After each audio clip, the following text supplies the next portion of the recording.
If you're struggling to earn 3 stars at Town Hall 15, well, these are the 5 best attack strategies you can use to 3-star any base after the Eternal Tome change, addition of the Ice Block spells, and the recent balance changes.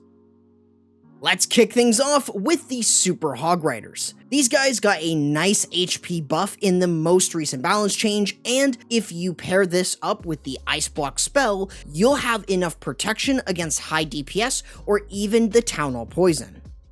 To start off, you're going to be using a Royal Champion charge first.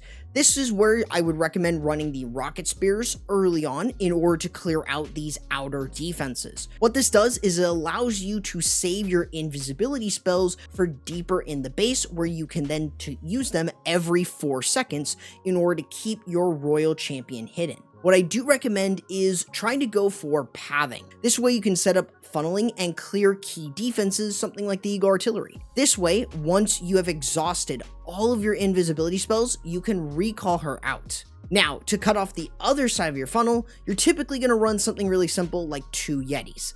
This is basically super simple, and this will get your heroes in, where you have the king and the queen to start working in towards the core. This is where I recommend taking the Log Launcher and 2 Earthquake spells. 1 to 2 is completely fine, as it will quickly open the walls, making it so much easier for your attacks. This is where you've got your Barbarian King, Archer Queen, the Apprentice Warden, the Log Launcher all moving in to remove the enemy CC troops, along with clearing as many key defenses with these heroes. Typically, splash defenses should be the main priority, so using your abilities on the King and the Queen should allow you to do just that while having a rage spell. This then will move you into the Super Hog portion, where you're going to send most of your Super Hogs together, a couple regular Hog Riders to control funneling, but since you're not using the Eternal Tome on the Warden, you want to use the Healing Tome early on. This way you can use an Ice Block spell right over them in order to keep them healed, and you avoid the Town Hall Bomb and Poison for the most part. This then allows you to send in the rest of your groups of Hog Riders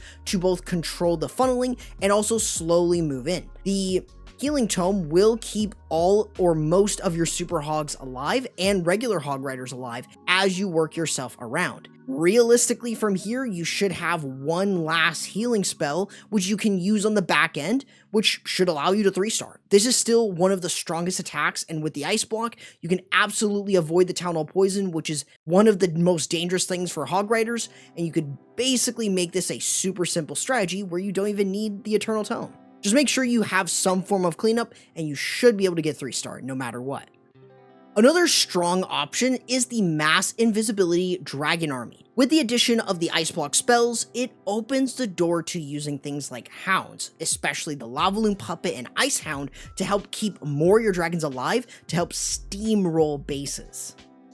So like always, you're going to be running the Royal Champion charge first. Having the Rocket Spears early on allow you to clear these outer defenses, which creates better pathing, especially in this strategy where you're running a longer Royal Champion charge than a shorter one. This is where you pretty much want to use your invisibility spells every 4 seconds, and you're looking to get towards the core of the base. Typically, what I recommend that you try to get the Town Hall. You don't necessarily need to, but it is really nice to get into the core of the base and have a rage spell at the ready to get your Royal Champion through. So while you're using your invisibility spells, you want to make sure that you keep her invisible, and that way she's able to clear through each of these defenses by using those spells every 4 seconds. This way, once you get to the core, you can run a rage spell, and you should be able to clear through the Town Hall with absolute ease. You don't really need to use an Ice Block here because realistically, she's gotten the best value possible. This is where, once your invisibility spells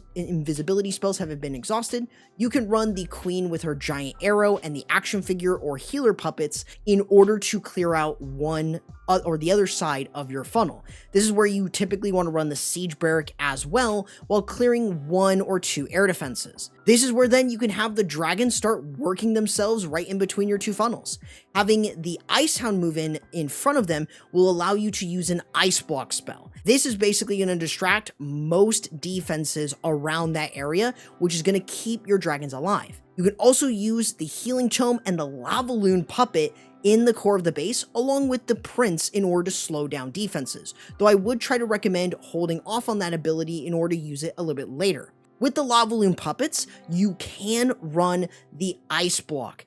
This is going to allow you to tank for a bunch of your troops as you work yourself through. And what's really nice about this is that it's so consistent, because typically dragons slowly die out towards the back end, and this kind of fixes that issue entirely, making this a super strong option with the Lava Loon puppet of all equipment.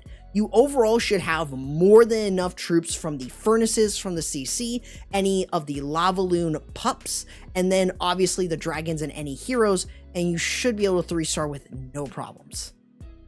Of course, we can't forget about the Fireball Super Witches, especially with both the healer buff for heroes and the Ice Block spells addition to keep troops and heroes healing while staying put to have enough HP to smash any base.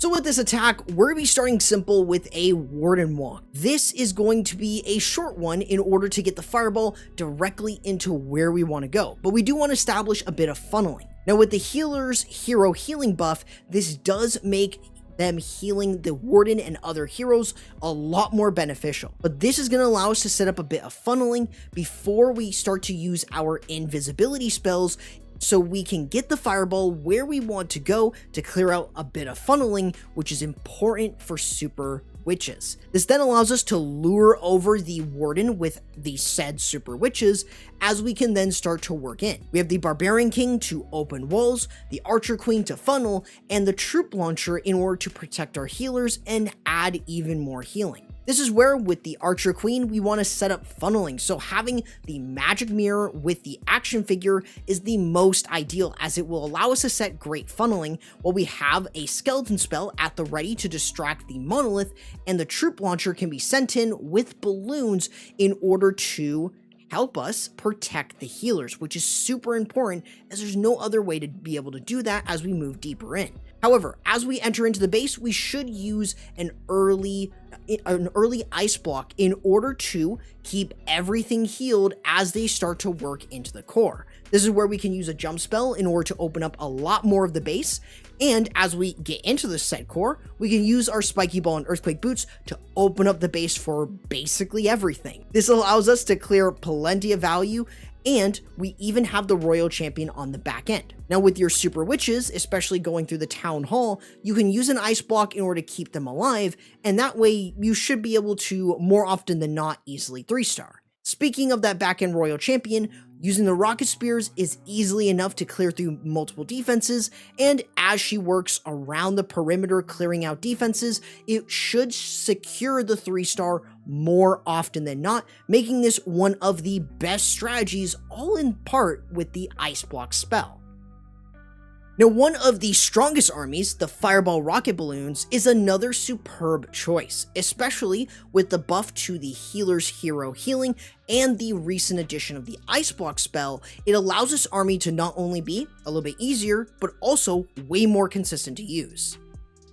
So let's keep this simple yet again with a Warden Walk. However, this is a Warden charge, since we're not luring him over with our heroes, but he's instead staying by himself. However, he's not alone, as we are taking a few furnaces with him. This is a great combo, as the furnaces provide damage over time, which does speed up the Warden charge quite significantly. And using anything like balloons to look for Seeking Air Mines typically is going to be ideal for this attack. Typically, what I do recommend is, as you get closer to the core of the base, I do recommend running an Ice Block spell in order to keep your Warden protected and stationary, so you can use your invisibility spells to get the Fireball exactly where you want, so you can use your 2 Earthquake spells, and you've cleared great value. This is a tried and true method that really makes this way better. This is where you can use any raid spells with your Warden to speed him up,